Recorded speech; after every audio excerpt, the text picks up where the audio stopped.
Cause this is where it's at. You can get with this, or you can get with that. You can get with this, or you can get with that. You can get with this, or you can get with that. I think you'll get with this, cause this is where it's at. You can get with this, or you can get with that. You can get with this, or you can get with that. You can get with this, or you can get with that. I think you'll get with this, cause this is where it's at. You can get with this.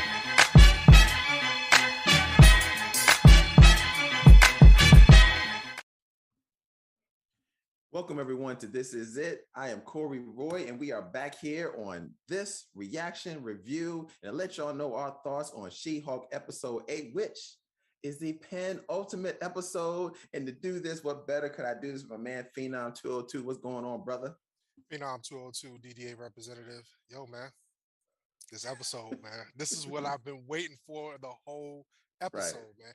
Not just the surprise guest, but just like the tenor, the tone and tenor of the episode. So let's get into it, man.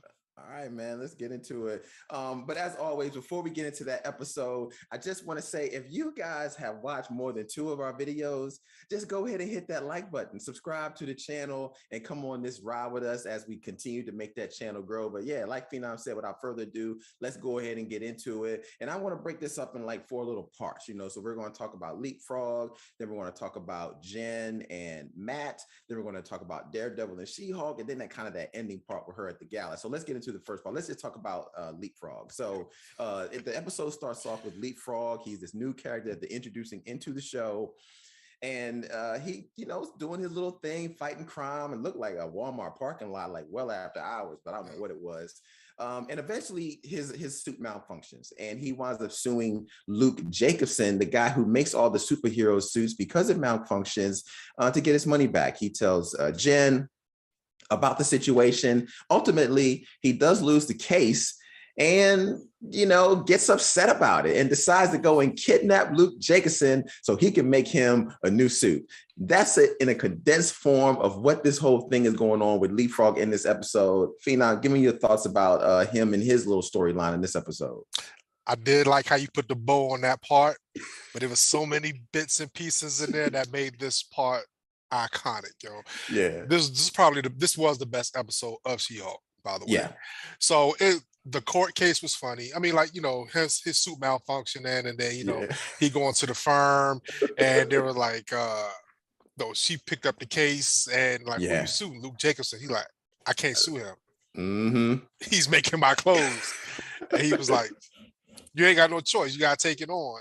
Right. The funny thing is, when she went to go see Luke, and I told you before, every sitcom, every show, I love sassy, mean, gay men in these episodes, man. He was serving her mad side dishes. Oh man, everything. He was giving it to her, yo. And then she's like, "How you gonna question my craftsmanship?" Yeah. And then the way he was talking to the dress there and messed up the dress, because because she questioned his suit. He was like, I don't make suits that malfunction. She's like, well, I mean, I'm kind of saying, and he was done after that. Yeah, but go ahead. That was funny. She felt like she can come in there and settle with Luke. I mean, but he stood on his craftsmanship. Mm-hmm. And rightfully so. Yeah. I mean, and look, we all know what happened eventually. Well, going back to Leapfrog, I thought it was funny how he has that little catchphrase, ribbit and rip it. And he turns on the suit and goes up in the sky, which is dope. I'm not going to lie, it's dope. But of course, it malfunctions and all of his suit and feet got caught on fire. But, to have him thinking that he could win this case, and this dude is just all over the place, because we all know that he loses the case because a particular person winds up showing up and realizing that he didn't read the damn instructions of the suit. This guy puts in jet fuel. Yeah. This whole part was like so TV. What I mean by that is, you got Luke Jacobson sitting there and like, yo, where's your attorney? Do you have an attorney? I'm not stupid enough not to represent myself. Yeah. Then Matt Murdock walks in. Yep. And then you see the connection between him. And you already saw the connection earlier with the Daredevil hat, helmet. But you didn't put 2 and 2 together with him coming all the way from New York. Yeah. Do we even know where they're at yet? They're in Los Angeles. So they're in LA. So he tries from New York to LA to represent them. And the thing about it is, Daredevil did Daredevil stuff because he sniffed out what the aroma was, because the senses is very heightened. Yeah. That was dope. And I love the fact that when Jen and Matt were going back and forth. The legal arguments. Yeah, the legal argument that each one was going up on one person with the next argument. But of course, Matt Murdock, he's a great lawyer. And Jen was feeling like, damn, who is this guy? Yo, he's taking me to court. In court right now, Yeah. So, but eventually, like you're saying, no pun intended, he sniffed it out because he started to smell the fumes coming from the suit. And then, of course, the guy admits, it was jet fuel. And then, of course, the guy's like, that is not what was in the instructions. Yeah. And that's the thing. I felt, now I knew Jen she didn't want to take the case from the beginning. She did. But now she was representing a scumbag, a liar. Mm-hmm. Now she was like, I lose the case. Yeah. And I lose my stylist, yo. Yeah, she lost the 2-for-1. I mean, it was a double whammy effect on her. And there was a couple of things in this court case that I did pick up on that I thought was really cool about. They talked about the Sokovia Accords in this episode on how I love that, because they're letting us know that we are in the Marvel Cinematic Universe. And the big thing about the Sokovia Accords, when they had Captain America Civil War and that whole beef between Iron Man and Captain America. So them bringing up the Sokovia Accords. Oversight. Yeah. That's what it was. So we no longer have oversight. You know what I'm saying? Yeah, I was like, okay, I'm feeling this, but it was pretty good. I really enjoyed that, and then staying on Leapfrog, him kidnapping my man to even think that he could get a new suit, and then he has this layer that's called the lily pad. The lily pads. That's super secretive at all. Nah, man, it was like you couldn't even figure out, is he really a bad guy, or what is this guy trying to be? He was very inept, and the owner of the law firm kind of alluded to his dad is my biggest client. So I wonder who his dad is. So he could be like a rich spoiled kid playing superhero, and he done messed up, yo. That sounds about right. So we're going to go ahead and get into the next part of this. Is look, they've introduced our man right here, Matt Murdock.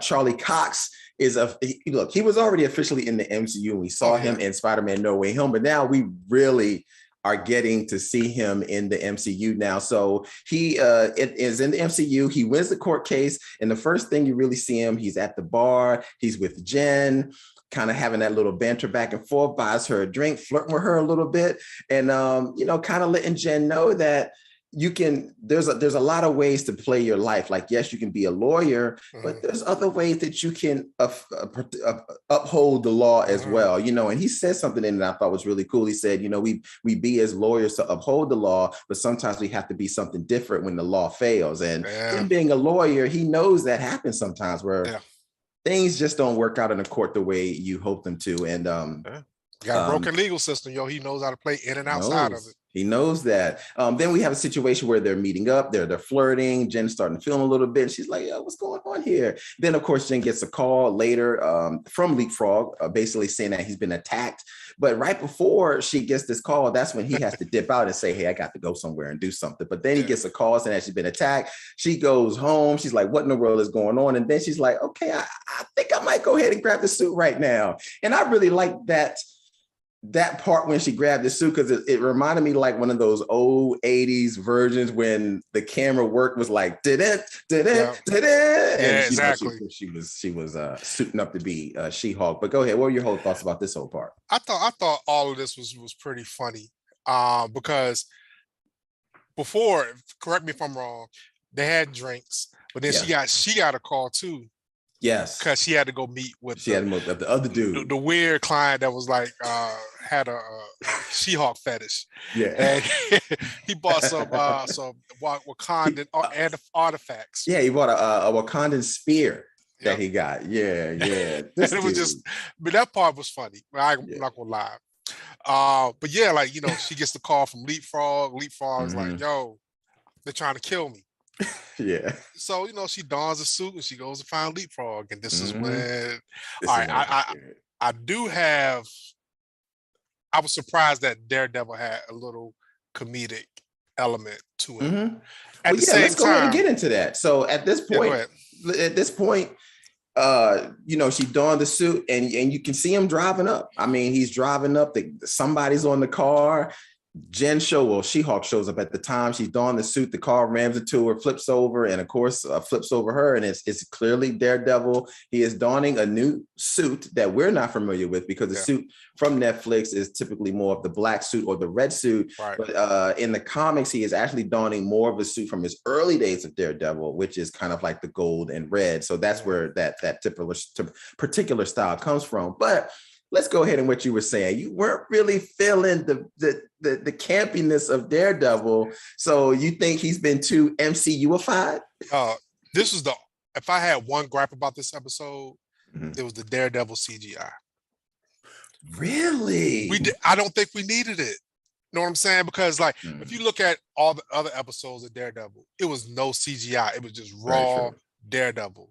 True. They put him in this, and he fit. I mean, obviously, he did fit into the element of the show because She-Hulk is in CGI. Yeah, and then him getting tossed around and doing flips and all that stuff, that was all CGI, and it looked kind of off. You know what I mean? Yeah. That was my only little gripe. I can understand that because the original Daredevil series was so grounded. Yes. And then this, it really made you feel like you were living in a world that was real, clearly. And this was a guy that was taking punches, getting punches, and it was real from beginning to end. So I can understand that. Like when he jumped off a building, you knew it was going to hurt him. You know, he felt every punch and everything in every way. And this one, okay, I can see your point because he falls off a building, he does a couple of flips, swing, and he lands on his feet in the superhero stance. He looked more like Spider-Man than Daredevil. You know what I'm saying? The CGI for Spider-Man. Yeah, I can't argue with that. I can't argue with that based off what we have seen with Charlie Cox and what they've done with that Daredevil in the Netflix series. Now in the comics, I mean, he does flip and spin around like that. I mean, that's not uncommon in the comics, but from what we've seen, I can see why that's a little off-putting. Yeah. What did you think about his comedy though? Because there's been some people that have talked about his comedy. Me personally, I didn't have a problem with it at all. I mean, I thought I'm still know I'm getting Matt Murdock. Yeah. I still know I'm getting Charlie Cox. I still feel Charlie Cox in this, but because he's in a She-Hulk sitcom world, he has those little quips every now and then, and I thought it worked well for me. But how did that work for you? I definitely agree with that. I thought the banter going back and forth, especially when they figured out who was who. And he was like, I forgot the joke she said about him being a devil, like because he had the devil horns, but it wasn't. So I'm Daredevil. You know who I am? She's like, no, I don't know. Yeah, he's like, I'm Daredevil. Yeah, what he said is that I didn't know you were the bad guy, but you're the one dressed up in the Red Devil suit. There you go. So I mean, and then they realized that he talked her into going to save the Stylish show. Yeah, because she didn't know why he was there, and of course he had to tell her like, look, I'm here because your client has kidnapped Luke Jacobson. And she's like, holy crap, why didn't you tell me? He's like, well, you started kicking my ass before you asked questions. So I love that back and forth that they had in that whole scene. And I'm really enjoying Jen and Tatiana Maslany as she's playing this character. I mean, she's really doing well. And their chemistry, sometimes you get two actors that get on the screen that can be very good actors, but their chemistry is not there. I thought their chemistry was great. Oh, I mean, from the comedic to the romantic feelings they had, you can kind of tell. She's one of my favorite actresses. I already told you that. Orphan Black, one of my favorite shows ever, and I always stand on that. But them going back and forth with the comedic style, and then them just kind of glazing in their eyes. I mean, as much as he can glaze me, I'm being blind and all that stuff. But the sexual tension was there from the bar. It was there. And then, get to the lily pad. Go ahead, brother, when they get to the lily pad.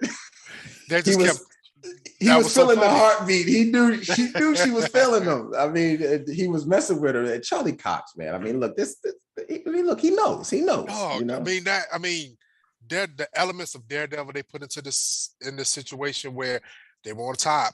And he was like, all right, there's 30 guys here. There's 10 here, 10 here, 10 here. Yes. Stay here. I'll go do it. She's like, well, no. How do you know? He's like, I can hear their heartbeats. She's like, bullshit, basically. Yeah. Then he heard her heartbeat. She's like, you scared? She's like, you should be. You know what I mean? Because you ain't never did this before. He said, let me do it.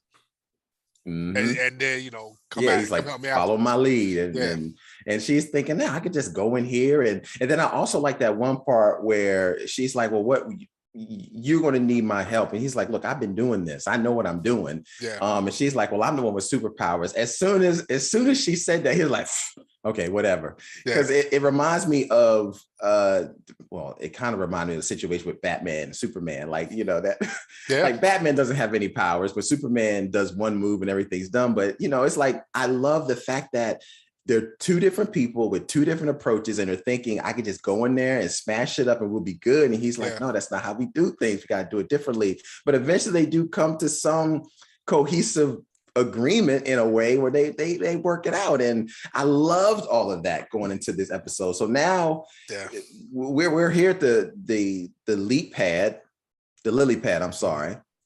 And we get the infamous hallway scene. Woo, man, you talk about somebody who was going crazy when they were saying it. Yo, Daredevil fighting in the hallway, everybody. That gave this episode almost a 10 for me. They had Daredevil doing Daredevil shit. I loved it. Yeah, I loved it too. And oh my God, I cannot believe I even forgot about this. I remember them even playing the Daredevil theme. I heard a little bit of it when he showed up on camera. So but seeing that moment when I saw the hallway, I geeked out, yo, because I knew some shit was about to go down, yo. I mean, because out of watching the Netflix series, that hallway scene, it's the best. It was out of all seasons. That episode, that fight scene in the hallway, great, fantastic. So and that's what I love about Marvel, because they know that everybody that watched Daredevil thinks like you and I did. That was one of the best scenes out of all 3 seasons. So they gave us a snippet of that, which I'm sure we're going to get much more of that when he has his own season, because it got cut short by She-Hulk. So it was like they gave us a little taste of what was to come, only to cut it short because She-Hulk comes through and was like, She-Hulk's mad. So it wouldn't be She-Hulk without that comedic element. That it was all a serious tone. He whipped the first batch of dudes, and another batch comes in, and she comes and saves the day. Like, hey, see, you need him. So. I loved it. I mean, it has this seriousness, but it also had its campy, campy elements, and I really enjoyed it. I thought it fit very well. So now they're at the lair. Let me go back to my notes to make sure I'm hitting these beats. So Daredevil and She-Hulk basically team up to find Luke Jacobson. We already touched on the scene in the hallway. They go to rescue him. And of course they do rescue him. Leapfrog tries to get away, jumps out the window, breaks both his legs. Then you see Jen and Matt on the rooftop after it's all done, flirting, which I was like, man, and I was like, she a little hot. Yeah, yo, I was like, if this don't go down, I don't know what's about to happen though. But I felt it was going to happen. And of course, Matt's flirting with Jen. Jen's flirting back with Matt. She basically says, so when you got to leave? And see, if you go back and watch it, when she says, when are you about to leave? He smiles because it's almost like he can sense that something's going on here. Yeah. So of course, Matt being who he is, like tomorrow. And she's like, well, you don't have to leave tomorrow. And of course, we see what happens. They go from the rooftop to the bedroom. And then you see my man Daredevil taking a walk of shame in his costume the next morning, man. Let's go ahead and touch on that. What was your whole thoughts about all this? I thought it was funny. I thought it was hilarious. And I was thinking the same thing when I seen him walking down the street, like, oh, he doing a walk of shame. She don't put it on. My first thought was, I'm like, dang, yo, she throwing the snatch away, yo. Like, she banged what? That'll be 3. That'll be 3. Yeah. You know what I'm saying? But that comes back to haunt her. It really does. It really does. Me personally, I didn't mind. I actually was excited, and I'll tell you why. Because this was the first time that she's actually had sex with somebody as just Jen. The whole time in this episode, this is the first time that somebody really was having sex with her for who she was. For Jen, not. And so for her to actually come across somebody and really was just interested in who she was and not what she looked like, just who she was. Yeah. I was all in. I was like, girl, get your rocks off. And there's nothing wrong with that anyway. Look, girls, guys can do what they want to do. She can do what she wants to do, and she has every right to do that. So I didn't mind it at all. And look, I've read the She-Hulk comics. Like I said, She-Hulk is very open about her sexuality. She's a very, I don't want to say a sexual person, but look, she's I can't find a word for it, but she's open to just loving life, and she has no qualms about nothing's too taboo for her. Yeah. She's cool. She's cool with it all. Yeah. So, Ali, the guy from the voice from above, has to chime in on this, yo. How you gonna be like, you like the other people that you trying to shame? What are you talking about? She had sex with a whole 3 people. Like, one dude she was in a relationship with. Like, she a grown ass woman. She ain't 8 episodes. Yeah, I do know that. But like I said, it seems like sometimes she comes across as desperate. You know what I'm saying? Like, she wants somebody like Jen, but the first one, she smashed dude because she was She-Hulk. Mm. Second dude, she smashed. He was like acting like he was liking her. End up ghosting her. I ain't gonna blame her for that. And this one, she finally got somebody who, like Corey said, was into Jen, her legal brain, her attitude, her being She-Hulk, all that. He took the whole package and was like, yo, I want a piece of that. And he genuinely liked it. That's why I fuck with Daredevil. Okay, so I think you clean it up a little bit. I wasn't saying ain't nothing wrong with her because she's a grown ass woman. She's a grown ass woman. I mean, what the fuck? She can't be having sex out here. Like, I'm not saying that at all. I'm saying it looked like she's trying to find love. I'm just saying that's what it sounded like. That's what it sounded like. I mean, and I'm going to agree with Ali a little bit, only because in the beginning, I understand that feeling. And this, generally speaking, not me, but generally speaking, men can sometimes feel like, oh man, she's doing too much right now, because you're seeing women in a different way that we normally would want to see. But as I've gotten older, I've gotten to understand, like, yo, let them do their thing, yo. If men can do it, women can do it. So I understand why you had that thought. Yeah. But this all is your initial comment. I know you cleaned it up, but generally speaking, the way that was going is what was presented to her when she finally won the award. Yeah. But let's go back to the whole nightstand thing. I thought it was funny as hell. I thought it was fantastic. Yo, the walk of shame. Who puts that in the MCU, yo? Like, for real. That shit was dope.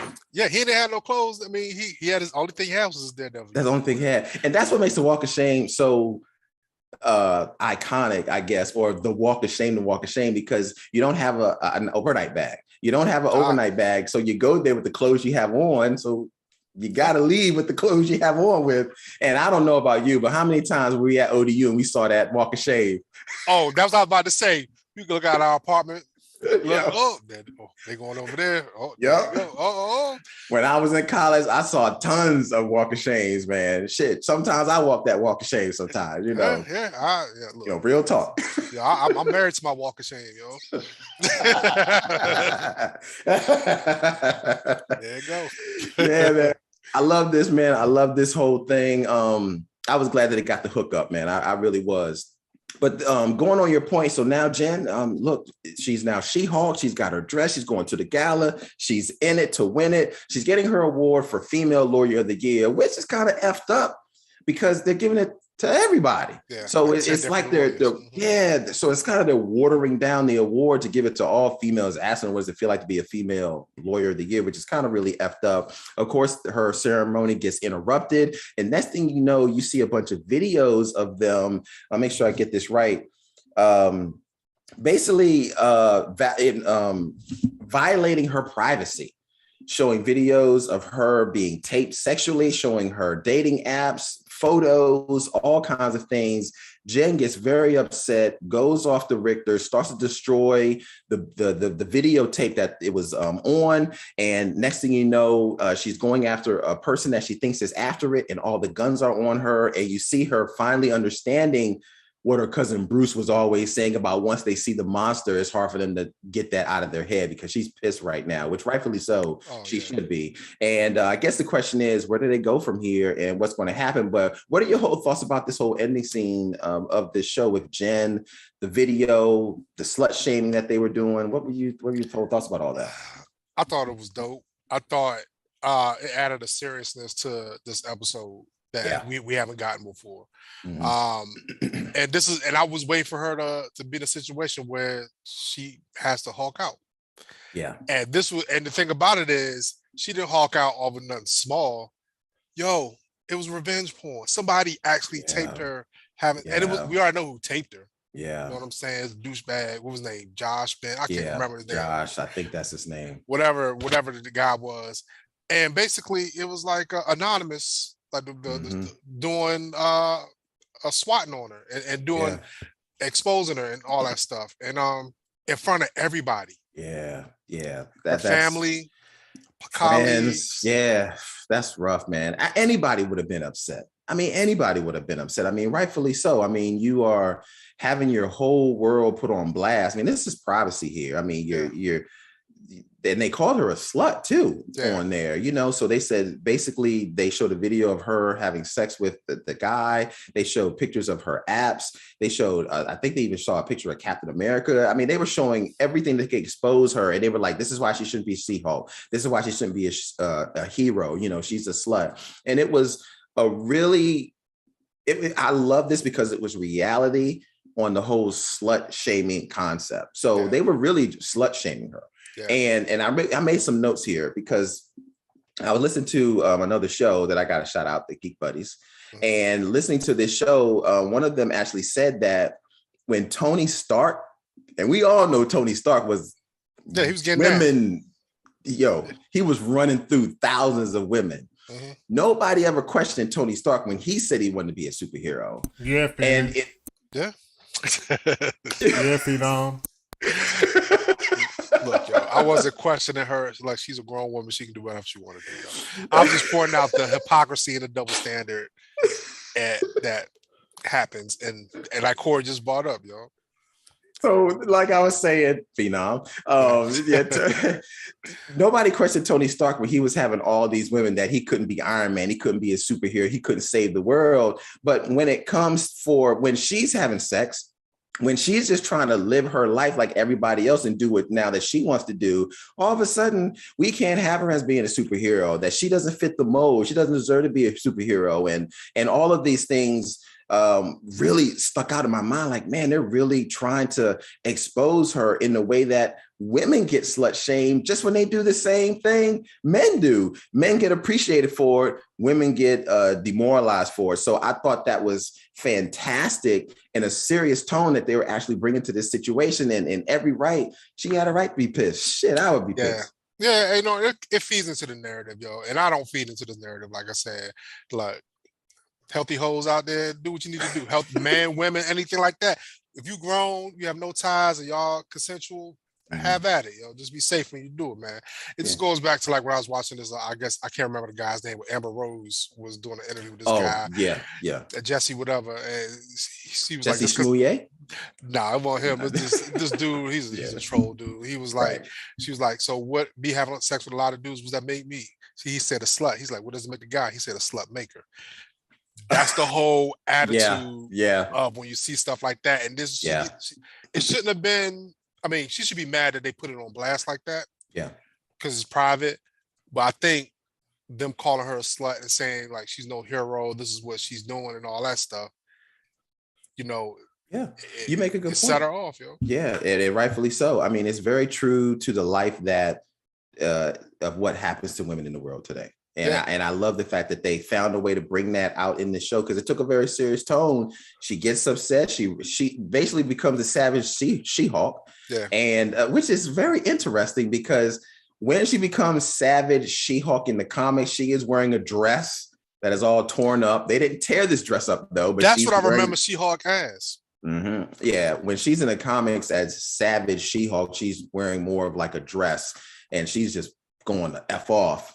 This one, she's wearing a dress when she goes in this savage She-Hulk, but it's not torn up, but still. And then all guns are blazed, ready to go on her. With the guns, yo. Well, see, this is what I think. I think that this was all a setup. This was all a setup, and that video was purposely to get her to go off. And they got a what do they call it? A lead to be here at this particular situation because they were ready to go before. Yeah. I mean, they were way too ready to go. Yeah. So I think that they got a lead of something was about to happen, and whoever set that up called those folks with the guns too. That's what I believe. The question is, what do you think is going to happen now?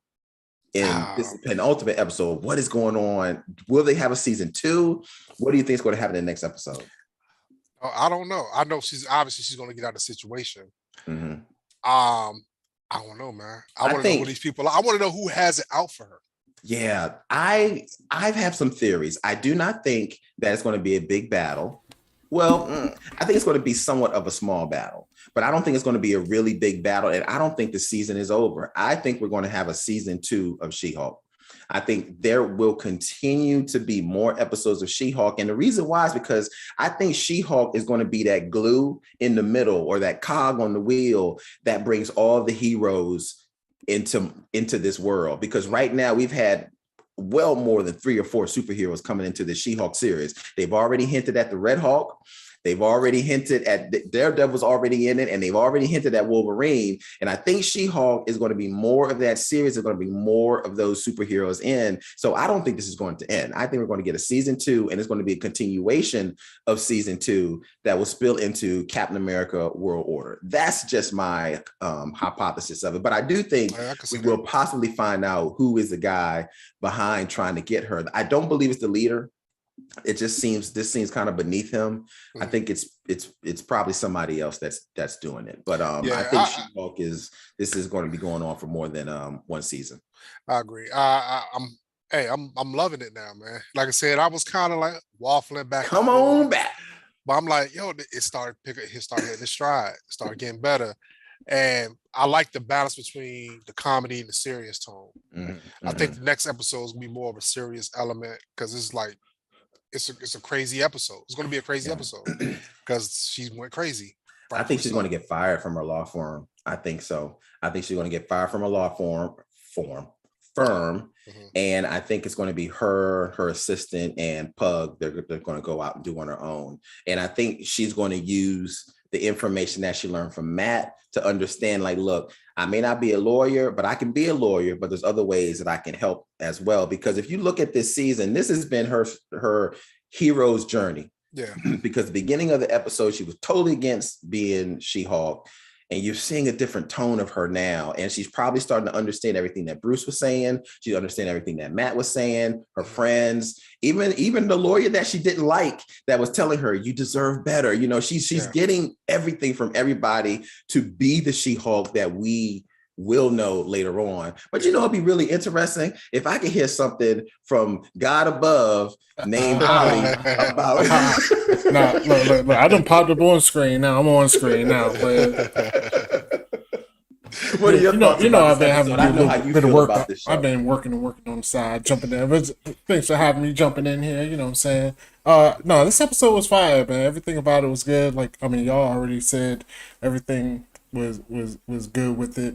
As far as introducing Daredevil, the only thing I didn't like, I gotta admit, like when they was fighting the henchmen, what was it, like the Leap Squad? I don't know what the hell they were. Like, why the fuck they had like bow and arrows? They had like crossbows and shit. No guns. It's like no guns. I don't know if y'all touched. I was just like, I was like, what is this? I realized that. I was like, what is this? But just that's why I thought, like, is he really a bad guy? That's why I was like, yeah. But as far as we're going forward, I mean, I don't know. Y'all think the next episode is gonna be action packed, or is it gonna be more of a slow down? Like you said, she gets fired. I mean, she definitely probably gonna get in some type of trouble, and everybody's gonna turn it. Everybody's loving She-Hulk. Now it's gonna turn into I don't know about She-Hulk. She-Hulk's a bad person. Yeah, it's really interesting because it's right at a point where you don't know which way they're going to go. I don't believe it's going to end here. I think they're going to have a second season. If they do have action, it's going to be a little bit of action, but I think it's going to be more of a lot of drama setting up for the second season. It's going to leave us like, holy shit, where do they go next? That's what I believe. Yeah. I can see that. Yeah. So this isn't the last episode, is it?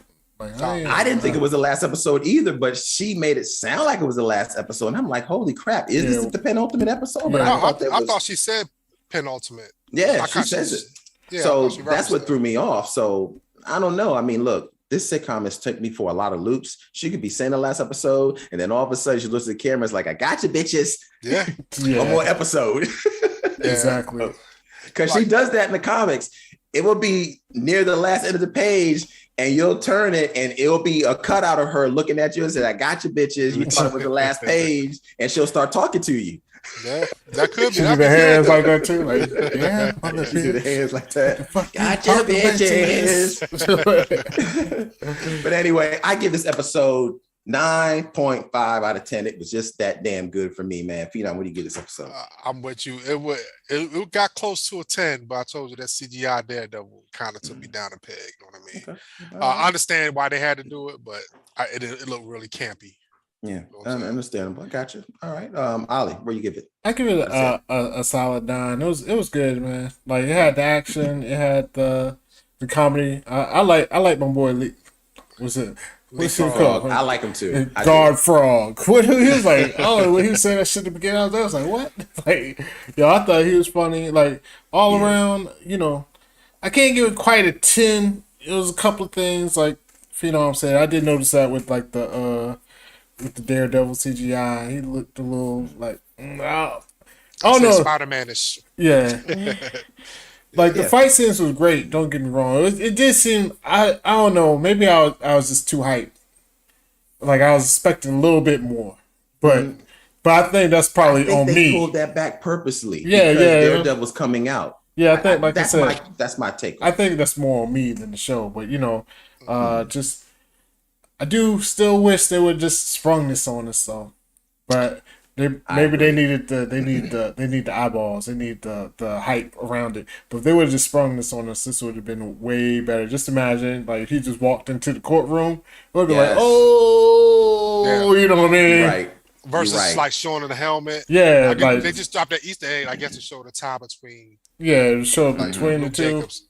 Yeah, you're right. But if they didn't show this in the trailers and they just dropped this on us, oh my God, it would have hit us harder. I believe you're right. Yeah. Well, that's all I got for this. Anybody have anything else before we end this? No, I mean, I actually like the way Daredevil was dropping gems on her. But one thing's gonna be hard for her, the balance between law and outside the law is everybody know who She-Hulk is. Yeah. Everybody doesn't know who Matt Murdock is. True. Yeah, they don't. But they do know they did see somebody walking out of her bedroom. Barefoot. Well, than that, yeah, man. He that walk of shame, man. Classic. Anyway, thank you guys so much for tuning in. And as I said at the beginning of this episode, if you've watched 2 or more of our videos, man, go ahead and subscribe. You know what to do. Go ahead and hit that like button as it helps the channel grow. Thank you guys for listening to us. I'm Corey Roy. That's Phenom 202. And the ghost up above, is he here? Yes, he's here. He's right there. Hollywood DA. Thank you, brother, for tuning in, keeping the production crew going. And as always, thank you so much for watching. And you'll catch us right back here with another reaction and review of She-Hulk. Peace. Yep. Yeah, man. I done took the walk of shame before too, man. You can get with that. Me too. You can get with this, or you can get with that. You can get with this, or you can get with that. I think you'll get with this, because this is where it's at. You can get with this, or you can get with that. You can get with this, or you